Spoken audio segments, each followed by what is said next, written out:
Assalamualaikum warahmatullahi wabarakatuh. Selamat malam dan salam sejahtera untuk kita semua.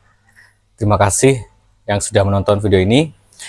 Untuk pembahasan kali ini tentang KTA atau disebut juga kartu tanpa anggunan. Ini permintaan dari salah satu follower ya, tentang bagaimana cara menghadapi situasi ketika lagi gagal bayar di pinjaman kartu tanpa anggunan. Baik, sebelum kita membahas tentang caranya, saya ingin menjelaskan sedikit tentang apa itu KTA.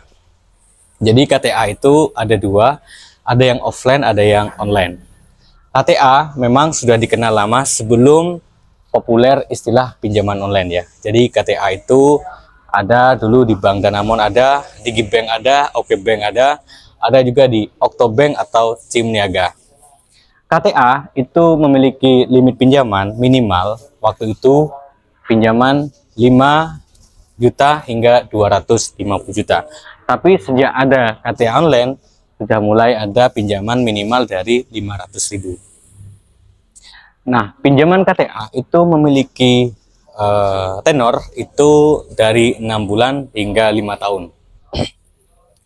Dan kartu tanpa anggunan itu tidak jauh berbeda dengan pinjaman online ya. Cuman mungkin di sisi tujuan dan juga kebutuhan dari mengapa kita perlu pinjam KTA. Baik, kartu tanpa anggunan itu memiliki kelebihan di sisi limit kredit. Kalau untuk konvensional, kenapa? Karena mampu bisa tembus di atas 250 juta. Dan kartu tanpa anggunan ini sudah berizin OJK ya. Kalau ada KTA yang tidak OJK, tentu itu adalah KTA ilegal yang di dalam term and conditionnya atau aturannya itu jauh dari keamanan atau pengamanan dari pihak otoritas jasa keuangan. Dan apakah KTA ini aman ketika digalbay?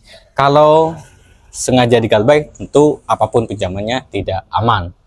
Kenapa? Karena itu sudah ada niat tidak baik.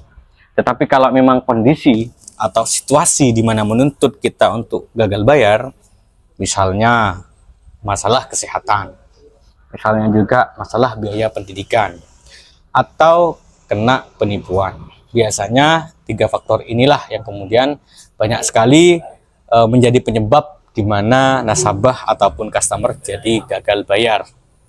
Nah, kalau sudah gagal bayar, apakah ada solusi yang aman? Kalau untuk KTA, saya punya beberapa tips yang mungkin bisa dilakukan.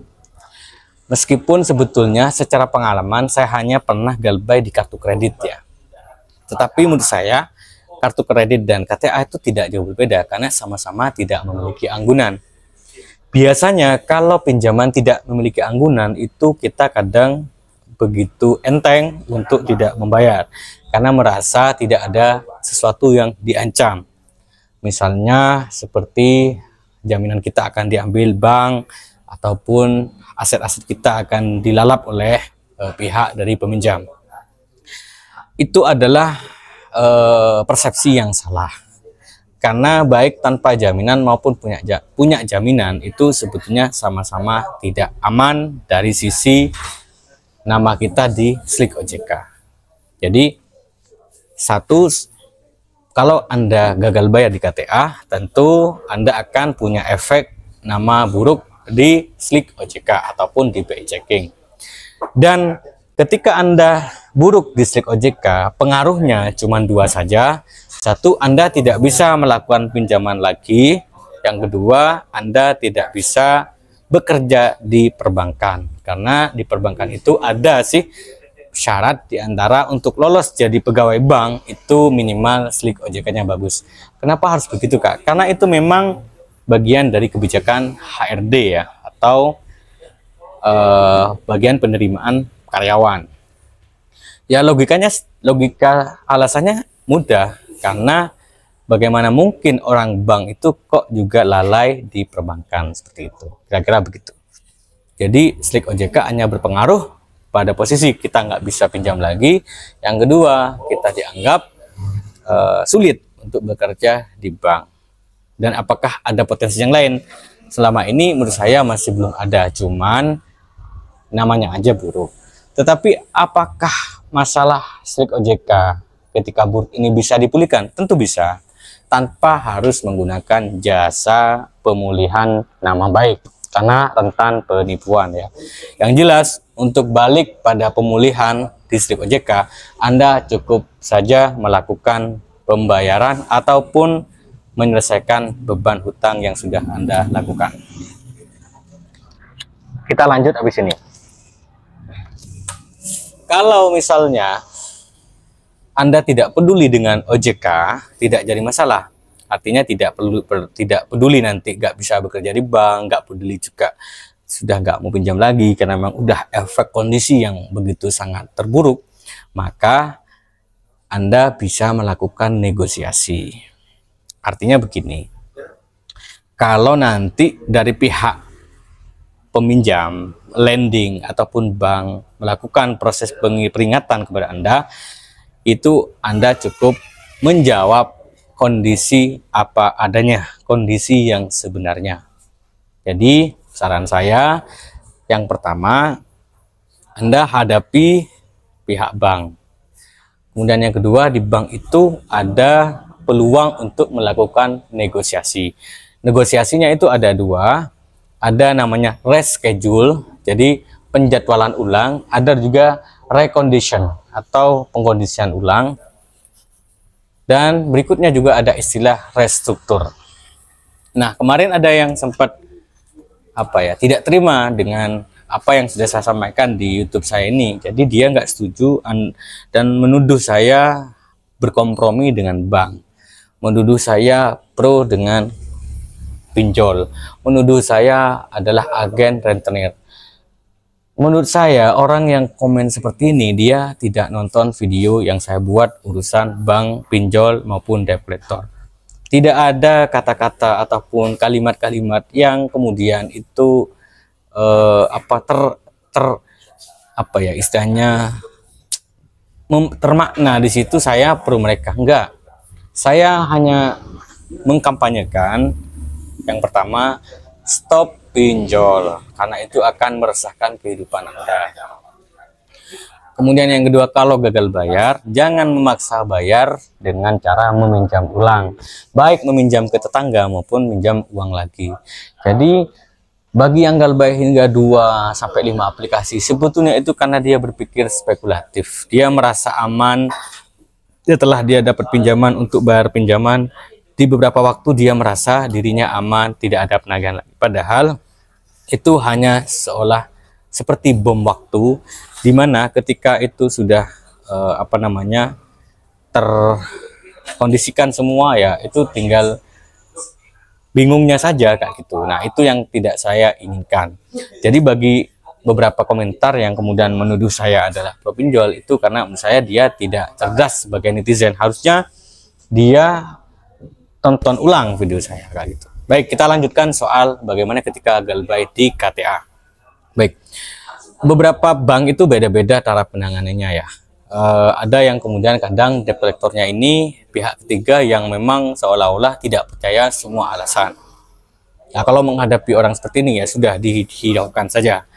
Tetapi juga ada yang memang masih bisa negosiasi, artinya masih mau mendengarkan pihak nasabah yang memang kondisinya sudah tidak bisa bayar lagi. Nah, saya suka dengan karakter dari debt collector yang semacam ini, karena dia mau mendengar, dia mau mengerti, dia mau memperhatikan ulang apa kondisi dan penyebab gagal bayar itu sendiri, sehingga si debt collector ini menurut saya dia ahli negosiasi, dan saya suka seperti ini ya.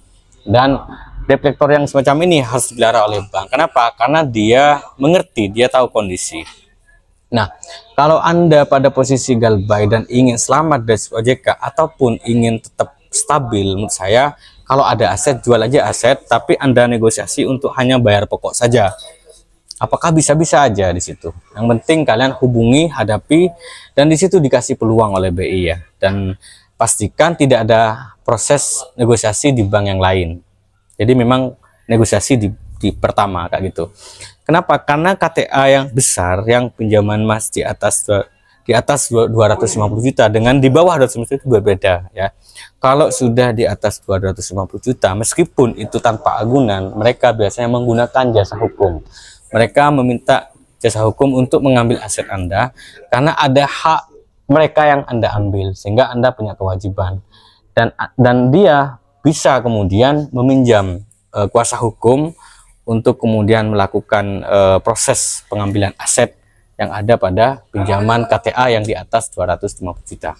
Jadi menurut saya salah satu poin penting ketika Anda gagal bayar di KTA, jangan panik, jangan juga Anda bertindak sembarangan ataupun sembrono. Harus berpikir ulang kembali, cek aset-aset Anda, kalau nggak ada, lakukan negosiasi, hadapi, dan kalaupun ada debt collector itu tidak akan ngeri atau sebrutal pinjaman online. Kenapa? Karena dia terikat oleh aturan OJK.